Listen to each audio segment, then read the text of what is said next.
Hello friends, आपको अगर दो नंबर दे फ्रैक्शंस के और आपसे पूछे कौन लेस देन है और कौन ग्रेटर देन है, मतलब कौन बड़ा है कौन छोटा है, तो देखो सबसे पहले आपको क्या करना है, इसको इससे गुना कर देना है। पहले इसी को गुना करना है, तो 9 3 से 27, फिर इसको इससे गुना करना है तो 90 आ गया। ठीक है, तो आपको पता है 90 बड़ा है 27 से, हमें पता है, बिल्कुल पता है 90 बड़ा है 27 से। तो ये ध्यान रखना, ये बड़ा होगा अगर ये इधर जा रहा है तो वो बड़ा होगा, अगर इधर जा रहा है तो ये बड़ा होगा। फ्रैक्शंस के जितने भी टाइप्स हैं वो बता देती हूँ। ये मैंने इसलिए लिया है कि आपको समझ में, ये देखो CTET में और रिट में लेवल 1 to 5 में आया हुआ क्वेश्चन है। 1/2, 3/4, 6/3। आपको क्या करना है, सिंपल सा है, पहले एलसीएम निकालोगे। मेरे एलसीएम आया 12।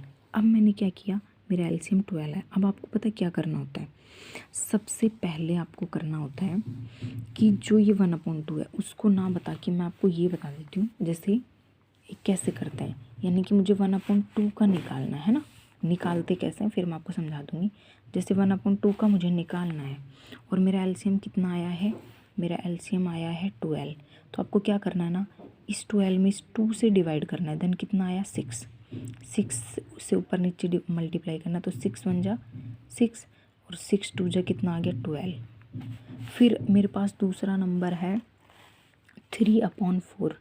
तो 3/4 का मैंने नीचे वाले अंश हर से डिवाइड करना है, तो फिर इसी 12 में किससे डिवाइड करना है, 4 से। तो कितना आया मेरा 3, तो 3 से ऊपर नीचे क्या करना है, मल्टीप्लाई करना है। फिर ऊपर वाले को ऊपर वाले से मल्टीप्लाई और नीचे वाले को नीचे वाले से मल्टीप्लाई, तो ये आ गया।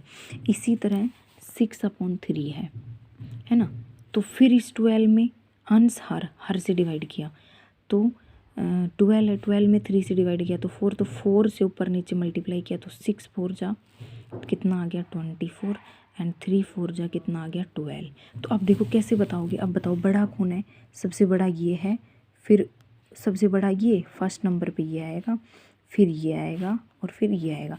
अब आपको बता देती हूँ, इसमें असेंडिंग और एक होता है डिसेंडिंग, यानी कि आरोही। आरोही क्या होता है, आरोही, आरोही को हिंदी में बोलते हैं इंग्लिश में असेंडिंग ऑर्डर। असेंडिंग का मतलब होता है छोटे से बड़े की तरफ, ये ध्यान रखना, यानी कि बढ़ता क्रम। हाइट है ना, हमारी हाइट ऐसे ही तो बढ़ती है।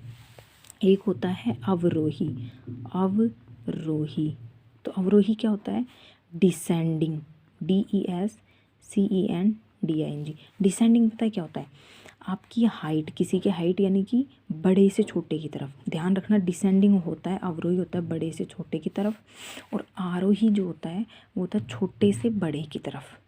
तो देखो ये मैंने ऐसे निकाला, अब आपको बताना है, ये मैंने वहाँ नंबर लिखे थे, देखो मेरे आए थे, कौन से नंबर आए थे, ये 3 नंबर आए थे गाइज, ये 6/12, 9/12। तो मुझे पूछा है आपको अब आरोही में लिखना है, आरोही में मतलब छोटे से बड़े की तरफ, या फिर अवरोही में लिखना है तो बड़े से छोटे। अब इसने मुझे बोला कि आप अवरोही में लिखिए, मीन्स डिसेंडिंग में लिखिए, डिसेंडिंग अवरोही में लिखिए। तो देन इसने बोला अब आप किस में लिखिए, अवरोही में लिखिए, यानी कि बड़े से छोटे की तरफ। तो सबसे बड़ा कौन सा है, ये है, फिर उससे बड़ा, फिर उससे छोटा, फिर उससे छोटा, मैंने लिख दिया। अब ये किसका फ्रैक्शन था, इसका था, तो मैंने यहाँ लिखा। ये फिर किसका था, 3/4 का था, ये किसका था, इसका, यानी कि 24/12 किसका था, 6/3 का था, 9/12 किसका था, 3/4 का था, और 6/12 किसका था, 1/2 का था। ये क्वेश्चन 100% आपके एग्ज़ाम में आता है, आप इसमें गलती ना करें। और एक्सप्लेन करने का रीज़न बस इतना सा ही है कि आपको समझ में आ जाए। आप जब प्रैक्टिस करोगे तो ये 1 मिनट में हो जाएगा। Thank you, have a good day.